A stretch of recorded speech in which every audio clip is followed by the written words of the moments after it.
Capítulo 9. La liberación de la economía. No hurtarás. Éxodo 20:15. La economía política no es una institución basada en un pacto. No requiere que se haga un juramento de maldición propia, ni tampoco esos juramentos son admisibles en los tratos de negocios. La economía política es principalmente una extensión de la familia, aunque por supuesto, personas solteras pueden participar. La forma moderna de posesión, la corporación, es una extensión del negocio de la Iglesia. Los dueños de la corporación, como los miembros de una iglesia, no son personalmente responsables por las deudas de la organización. Gary North, The Sinai Strategy, Economics and the Ten Commandments, Tyler, Texas, Institute for Christian Economics, 1986, capítulo 3. ¿Por qué incluir un capítulo sobre la economía en un libro de la teología de la liberación? Porque los teólogos de la liberación marxista han hecho de la economía política el aspecto más importante de su teología. Siguen a Marx, quien hizo el modelo económico de producción la base fundamental de toda sociedad y de todo análisis social. Los teólogos de la liberación marxista odian el mercado libre. Ellos odian el gobierno propio de sí mismo también. Promueven el sistema satánico de la administración burócrata ordenada de arriba hacia abajo por una élite de planificadores centrales, así que sus perspectivas de la economía son tan satánicas y tan peligrosas como sus perspectivas del individuo, de la familia, de la iglesia y del Estado. La prohibición en contra del robo. Hace mucho tiempo que los comentaristas cristianos han reconocido que la aceptación bíblica de la propiedad privada se basa más en el pasaje citado al principio de este capítulo, el octavo mandamiento, que en cualquier otro pasaje de la Biblia. La ley bíblica prohíbe a los individuos apropiarse forzosamente de los frutos del trabajo de otro hombre o de su herencia. La Biblia requiere que el gobierno civil defienda un orden social que tiene como base los derechos de la propiedad privada. Las leyes que requieren la restitución que se encuentran en Éxodo 22 limitan explícitamente al Estado en su imposición de sanciones contra los ladrones, pero no cabe duda que es el gobierno civil quien debe imponerlas. Los derechos de la propiedad implican que Dios transfiere a distintos hombres y organizaciones la habilidad exclusiva para usar propiedades específicas con ciertas clases de fines, y el Estado debe excluir a los otros del uso no autorizado de tal propiedad. Los derechos de propiedad, por lo tanto, se refieren a las inmunidades legales de la interferencia de otros en la administración de la propiedad. Los deberes asociados con el dominio se ven y se logran más eficazmente por individuos y sociedades por medio de su adhesión al sistema privado de propiedad privada, que es una razón por la cual la Biblia protege la propiedad privada. La propiedad privada es básica para el dominio eficaz. El único argumento bíblico concebible en contra de esta interpretación del mandamiento en contra del robo sería una afirmación de que la única forma válida de posesión es la posesión por el Estado, que significa control de burocracias establecidas por el derecho civil. Pero para discutir este ideario se demanda evidencia de que la Biblia, tanto el Antiguo Testamento como el Nuevo, autorizaron la propiedad pública, el Estado, de todos los bienes. No hay ninguna evidencia para tal punto de vista, y no hay abundante evidencia en contra de ellos. El 10º mandamiento prohíbe codiciar la propiedad del prójimo, el cual está suficientemente claro. El orden social bíblico es un orden que reconoce y defiende los derechos de la propiedad privada. Esta prohibición ata a los individuos y las instituciones, de ellos el Estado. Dios posee al mundo. La base de los derechos de propiedad es la posesión final de todas las cosas por Dios, el Creador. Dios posee el mundo entero. Porque mía es toda bestia del bosque y los millares de animales en los collados. Conozco a todas las aves de los montes, y todo lo que se mueve en los campos me pertenece. Si yo tuviera hambre, no te lo diría a ti. Salmos 50, del 10 al 12. La soberanía de Dios es absoluta. El concepto bíblico de la propiedad se basa en esta definición de la autoridad de Dios sobre la creación. La Biblia nos provee datos con respecto a la delegación de Dios de la responsabilidad a los hombres como individuos y como miembros de asociaciones colectivas, pero toda soberanía humana, como son los derechos de propiedad, se tienen que entender con limitada, delegada y basada en un pacto por naturaleza. La parábola de Jesús sobre los talentos nos presenta la soberanía de Dios en términos de la analogía de un préstamo de parte de un señor a sus siervos. Los siervos tienen la obligación de aumentar el valor del capital con que se les confía. Son directamente responsables a su señor, que es el dueño verdadero del capital. La propiedad es, por lo tanto, una mayordomía. Los derechos de propiedad de los hombres son delegados derechos, son basados en el pacto. El préstamo de Dios tiene que pagarse con incrementos de capital o por lo menos con interés. Mateo 25, 27. Cada persona es completamente responsable delante de Dios por la administración provechosa y legal del capital de Dios, lo que incluye tanto el capital espiritual como el capital económico. Lucas 12:48. Esta es una de las parábolas del bolsillo de Cristo, y aunque Él las diseñó para ilustrar la soberanía absoluta de Dios sobre los asuntos de los hombres, no obstante transmite un significado secundario, es decir, los derechos legítimos de la propiedad privada. Dios le atribuyó a Adán y a Eva los recursos del mundo.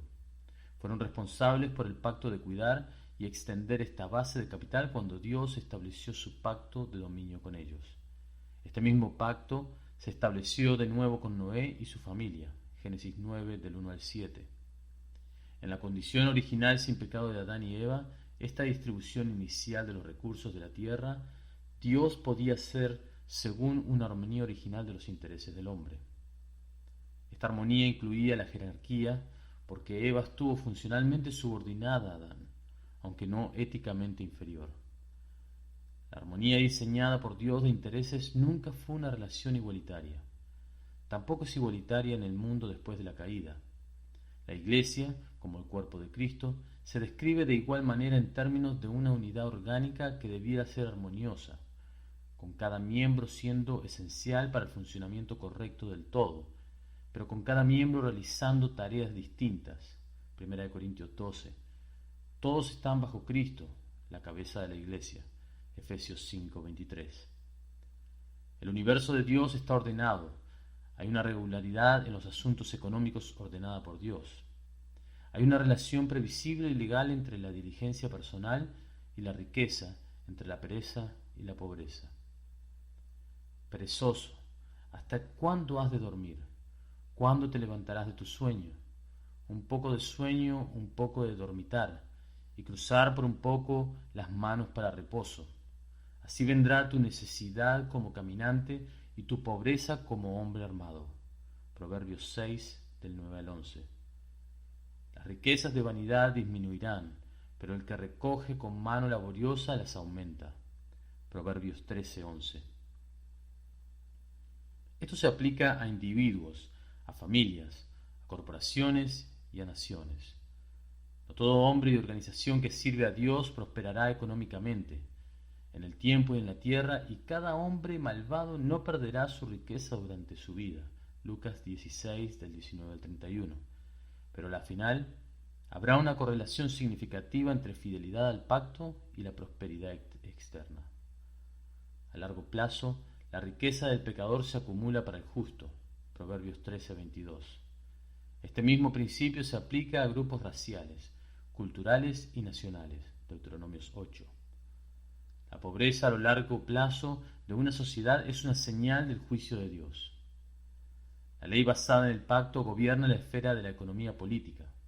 La riqueza fluye a los que trabajan duro, a los que negocian honestamente con sus clientes y a los que honran a Dios. El que sostiene, como los marxistas y socialistas, de que la riqueza fluye en un orden social de un mercado libre hacia los despiadados, los deshonestos y los cegados por la avaricia, niega las enseñanzas explícitas de la Biblia con respecto a la naturaleza de la vida económica. Es una negación de la legalidad del pacto de la creación. La teología del socialismo. Los críticos del sistema de mercado libre han arruinado terriblemente a las sociedades que han aceptado como válidas tales críticas. Los hombres han sacado la conclusión que el sistema de propiedad privada está tramando en contra del pobre y del débil, forzándolos en posiciones de servidumbre permanente. Históricamente, se ha demostrado lo contrario. Ningún orden social ha facilitado más oportunidades para movilidad social vertical que el mercado libre. El avance notable de muchos grupos de inmigrantes, pero especialmente de judíos de la Europa Oriental, en los Estados Unidos de 1880 hasta 1950, es históricamente sin precedente. Hoy, la política del Estado asistencial socialista está produciendo una minoría cuantiosa de ciudadanos dependientes para toda la vida. El sistema moderno de asistencia social es fundamentalmente defectuoso, no simplemente porque usa la coerción para tomar los ingresos del empleado, sino porque destruye la voluntad de los recipientes para escapar de ese sistema de asistencia social. Thomas Sowell, Race and Economics, New York, David McKay, 1975, parte 2. La política de asistencia social lleva también el conflicto de clases. Las palabras de George Gilder en su libro Riqueza y Pobreza son elocuentes en este respecto. Un programa para aumentar los ingresos de grupos menos dirigentes por transferencia y preferencia es políticamente divisionista y muy improbable, porque incurre en la resistencia amarga de la verdadera clase trabajadora. Además, tal esfuerzo rompe el vínculo sociopsicológico entre el esfuerzo y la recompensa, que es crucial en la movilidad vertical a largo plazo. Debido a que el trabajo eficaz no consiste meramente en cumplir los requisitos de contratos de trabajo, sino en un trabajo asiduo, con atención y con compromiso emocional. Los trabajadores tienen que entender y sentir profundamente que lo que se les debe depende de lo que rinden, que tienen que suplir el trabajo para demandar bienes. Los padres y las escuelas deben inculcar esta idea a sus niños por instrucción y por ejemplo. Nada es más fatal a la excelencia de la creencia de que no se recompensará el esfuerzo, que el mundo es un lugar discriminatorio y desolado en que sólo los rapaces y los especialmente preferidos pueden adelantarse. Tal concepto en el hogar desalienta el esfuerzo de trabajo en la escuela que forma la capacidad de ganar después. Como con tantos aspectos del desempeño humano, el esfuerzo de trabajo comienza en las experiencias familiares y sus fuentes se pueden explorar mejor al examinar la estructura de la familia. Verdaderamente, después del trabajo, el segundo principio de movilidad vertical es la conservación del matrimonio y familia monógama. George Gilder, Wealth and Poverty, New York, Basic Books, 1981, páginas 68 y 69. La perspectiva bíblica del casamiento, así como la perspectiva bíblica de las bases de la expansión entre el trabajo y la recompensa y la importancia económica, se apuntan a ambas ideas. La relación central del lazo familiar. Se les dice a los hombres que deben tener fe en la relación entre recompensa y trabajo, lo que les alienta a tomar riesgos e invertir tiempo y esfuerzo para mejorar sus propios hábitos personales de trabajo. La Biblia nos relata que tales esfuerzos serán recompensados, sea en la tierra o en el cielo. 1 Corintios 3. Los hábitos de disciplina, ahorro, horas largas de esfuerzo, la inversión en habilidades de trabajo y la instrucción de los niños en este concepto de vida no será desaprovechado ni será capital perdido. Al contrario, la Biblia enseña que tal enfoque de la vida es la esencia misma del pacto de dominio. Por lo tanto, cuando se encuentran ideas contrarias a las ideas bíblicas de acumulación y dominio, los cristianos las deben reconocer por lo que son. Cuando se enseñan a los hombres que el sistema capitalista, el mercado libre, o sea, el intercambio voluntario, está tramando en contra de ellos, que tienen un derecho moral y legal a pagos de asistencia social y que los que viven bien, como resultado de su propio trabajo, esfuerzo y habilidades visionarias, son inmorales y deben la mayoría de su riqueza a los pobres, tenemos que reconocer la fuente de estas enseñanzas, los fosos del infierno. Esta es la contrafilosofía de Satanás, que explícitamente tiene la intención de impedir a los hombres santos en sus esfuerzos para dominar la tierra para la gloria de Dios.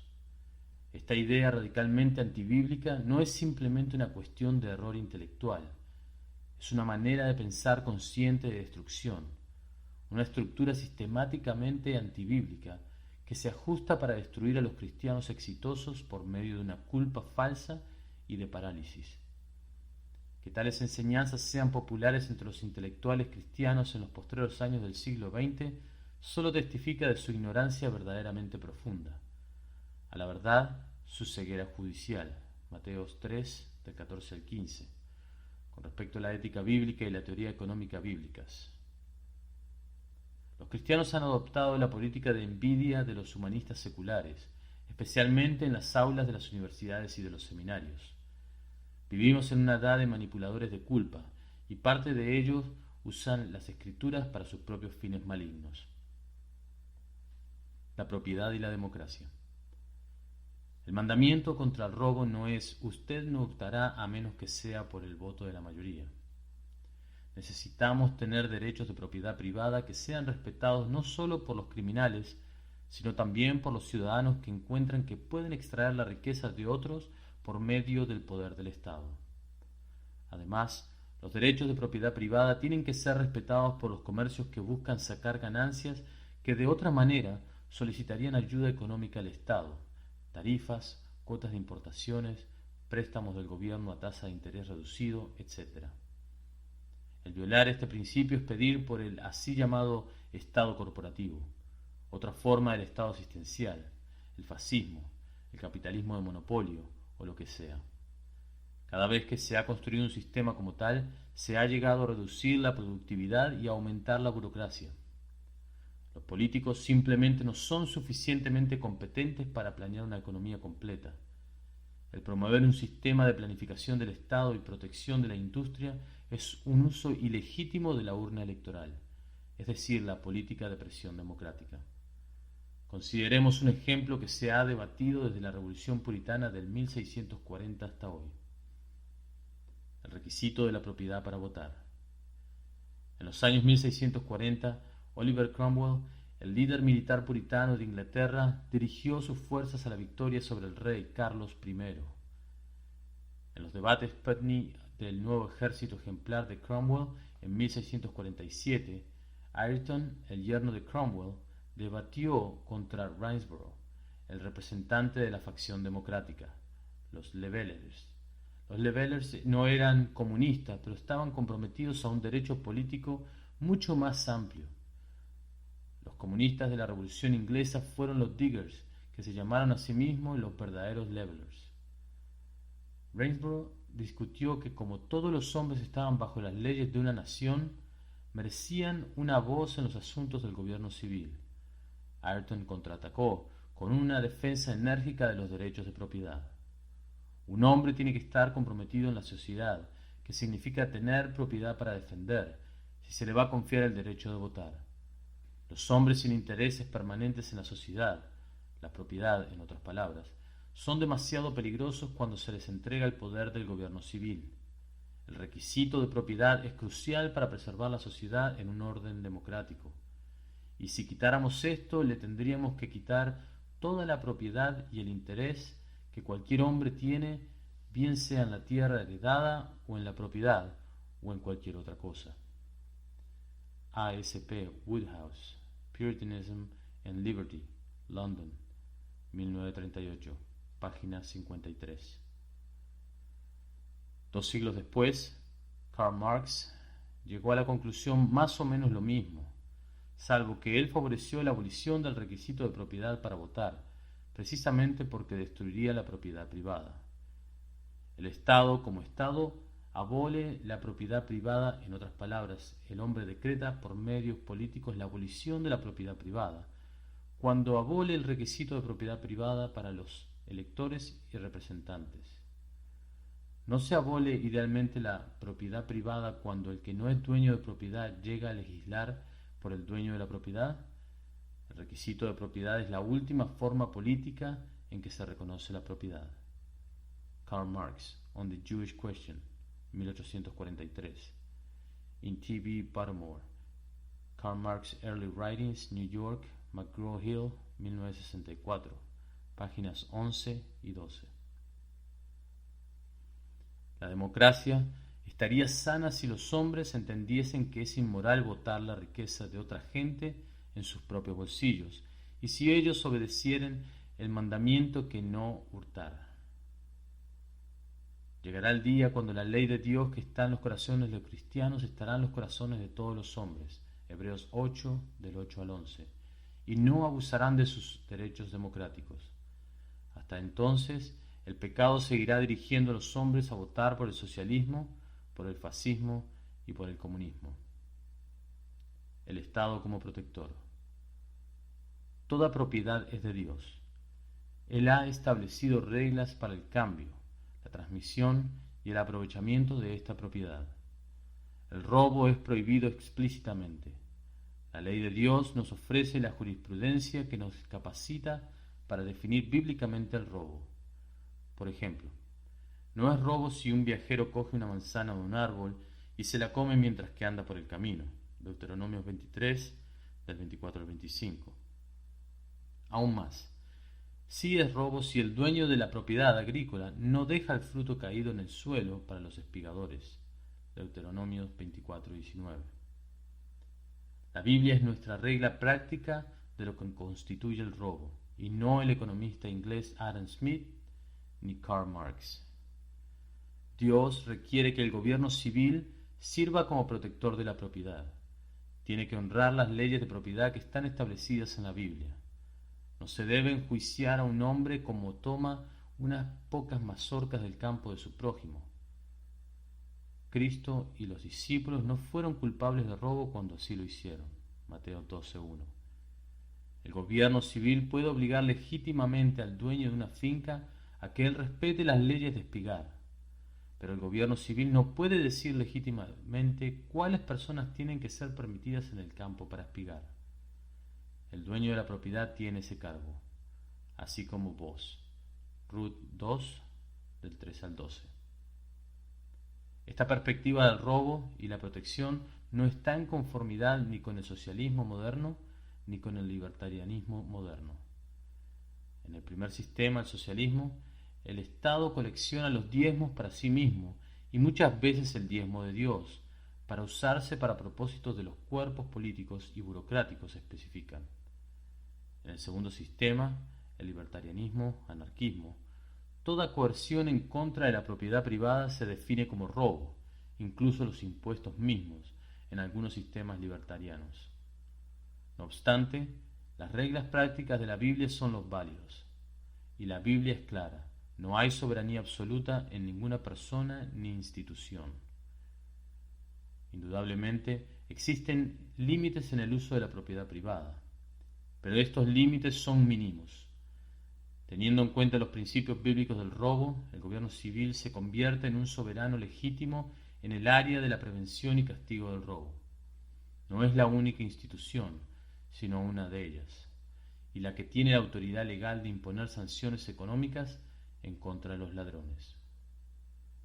El economista R. H. Coase lo ha expresado enfáticamente: un sistema de mercado libre no puede funcionar apropiadamente a menos que los derechos de propiedad estén basados en recursos, y cuando esto se logra, alguien que desea usar un recurso tiene que pagarle al dueño para obtenerlo. R. H. Coase, The Federal Communications Commission, Journal of Law and Economics, 2, 1959, página 14. La conservación de la propiedad privada por el gobierno civil en contra del robo es, en sí misma, la base del capitalismo bíblico.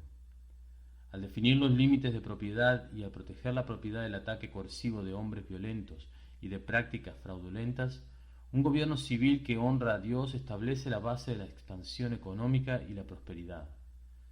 Las palabras mío y suyo son dos de las palabras más importantes en cualquier sociedad. La predicación bíblica ha habilitado a los hombres a través de los siglos a apreciar la importancia de estas dos palabras. Cuando las diferencias entre las dos son honradas en ley, palabra y hecho, la sociedad se beneficia. Los hombres pueden cooperar mejor el uno con el otro en transacciones pacíficas precisamente por medio de la capacidad de predecir que ofrece un orden social que reconoce lo mío y lo suyo. Esto facilita la división del trabajo. Necesitamos que la gente coopere en vez de que declare la guerra entre sí. Esto requiere que permitamos que otros hombres hagan lo que quieren con lo que posean mientras no violen los derechos civiles de Dios. No debemos olvidar las palabras del dueño de la viña en la parábola de la viña. ¿No me es lícito hacer lo que quiero con lo mío?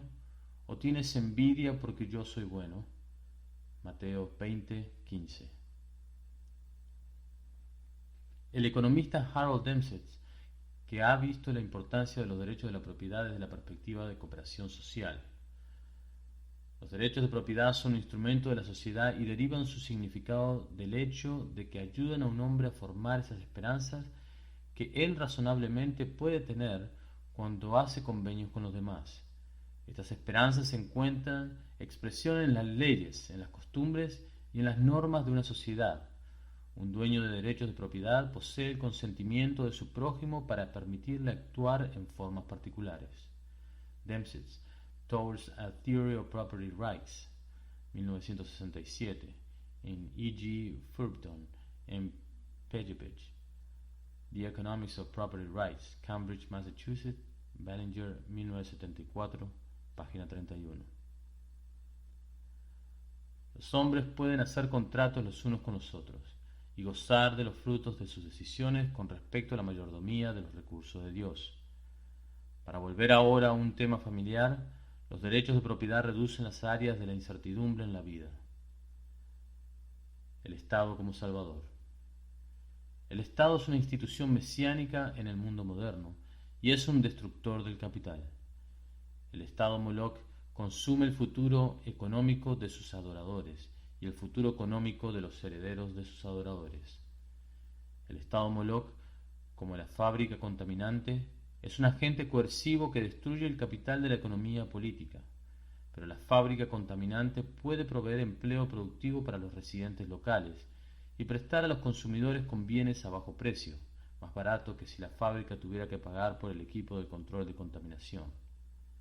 El Estado, por el contrario, solo emplea a burócratas y usa sus fondos generalmente para subvencionar a los miembros imprudentes de la sociedad, algo que los cuales pueden ser bastante ricos, atrapándolos en una telaraña de beneficios que han sido prometidos y destruyendo su incentivo para trabajar para el beneficio de los consumidores.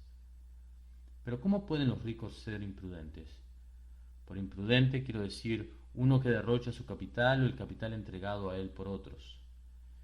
Este ciertamente se dirige a los ejecutivos mayores de las empresas industriales más grandes que solicita al gobierno federal ayuda económica, tarifas y otros bienes económicos robados. Los muy pobres sufren también una reducción de sus oportunidades para obtener las habilidades de trabajo que necesitan para avanzar en la sociedad económica moderna. El Estado confiscatorio es una amenaza mucho mayor a la propiedad y a la libertad que cualquier fábrica local que contamine el aire o el agua. El Estado moderno es una amenaza a los derechos humanos porque es una amenaza a los derechos de propiedad. El Estado moderno es un destructor de los derechos humanos, porque es un destructor de los derechos de propiedad. Los intelectuales, los políticos y los hijos de gente rica llenos de sentimiento de culpa han fomentado una ideología de redistribución de las riquezas que destruye el capital y por lo tanto destruye las aspiraciones humanas. Han usado el lema engañoso los derechos humanos sobre los derechos de propiedad para destruir tanto los derechos humanos como los derechos de propiedad. Han adoptado como su mandamiento no hurtarás a menos que sea por el voto de la mayoría. El resultado cada vez más es la descapitalización del Occidente anteriormente cristiano. Nunca se olvide, un Estado que afirma ser el salvador de la humanidad necesariamente llega a ser el juez final de la humanidad. Resumen. La doctrina bíblica de la propiedad es una doctrina de mayordomía. La propiedad de Dios debe utilizarse cuidadosamente por sus siervos. Los siervos han escogido ignorar a Dios y también han escogido ignorar su mandamiento en contra del robo. El hombre moderno ha adoptado una teología nueva, la posesión de propiedad por el Estado. El Estado, como el dueño soberano, delega a sus siervos el derecho de administrar su propiedad, pero el Estado todavía insiste en su parte, su diezmo. El principio del diezmo es parte de la creación. La única pregunta es esta: ¿quién recibe el diezmo? El Estado recoge su diezmo.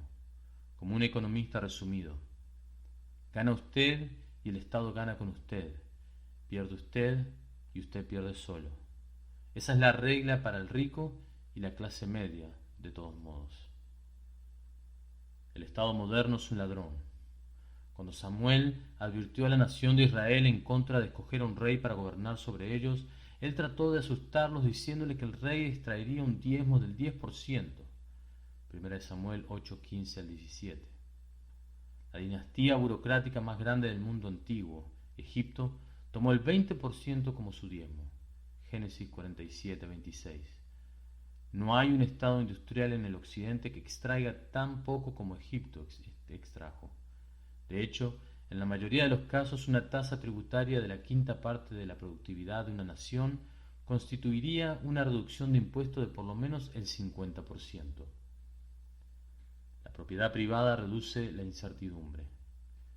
Da a los hombres un incentivo para producir. Expande los horizontes de tiempo de los hombres hacia las generaciones que todavía no han nacido. Anima el desarrollo económico para capacitar a los innovadores y a los trabajadores a capturar el valor de su productividad aumentada. Anima el ahorro. Como está a favor de la familia por naturaleza, impulsa la institución central del dominio. Permite la transferencia de información, la transferencia de riesgo y la transferencia de capital a los que están dispuestos y son capaces de aguantar los deberes económicos de la posesión. La protección de la propiedad privada es una de las piedras angulares de la civilización. El gobierno civil debe proteger la propiedad privada, no hurtarla. La ascensión del Estado mesiánico ha amenazado la civilización. Es hoy el mayor peligro para la conservación y la expansión del capital de la familia. Las ideologías dominadas por la envidia y de la distribución de las riquezas a través de la coerción, el marxismo, el socialismo, el keynesianismo y el evangelio social, han capturado las mentes de los intelectuales y líderes políticos. A menos que este proceso se invierta, estas doctrinas antibíblicas le quitarán el capital del mundo moderno.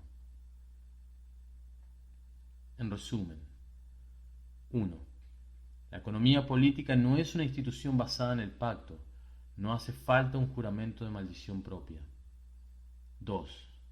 Los teólogos de la liberación marxista han atacado el mercado libre como su postura central. 3. El octavo mandamiento prohíbe el robo. 4. Los derechos de la propiedad privada, los derechos de las personas de poseer propiedad, son básicos para el dominio. 5. La economía política cristiana comienza con esta presuposición: Dios posee el mundo. 6. Toda posesión humana es la mayordomía bajo Dios y otros hombres.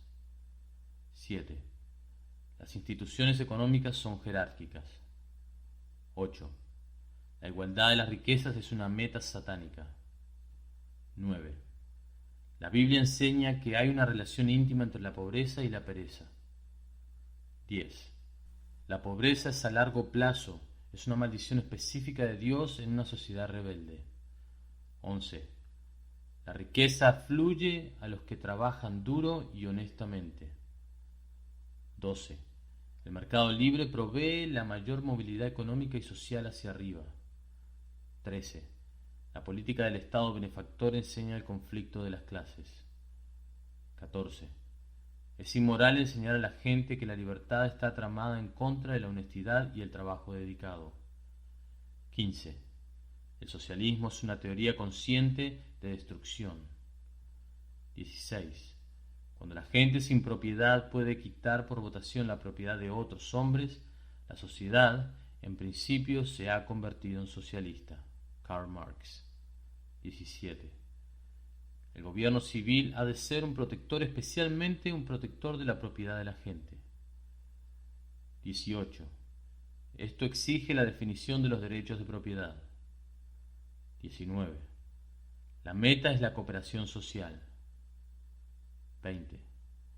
El Estado humanista moderno trata de hacerse pasar por salvador de la humanidad y el juez final. 21. El socialismo moderno amenaza descapitalizar al mundo.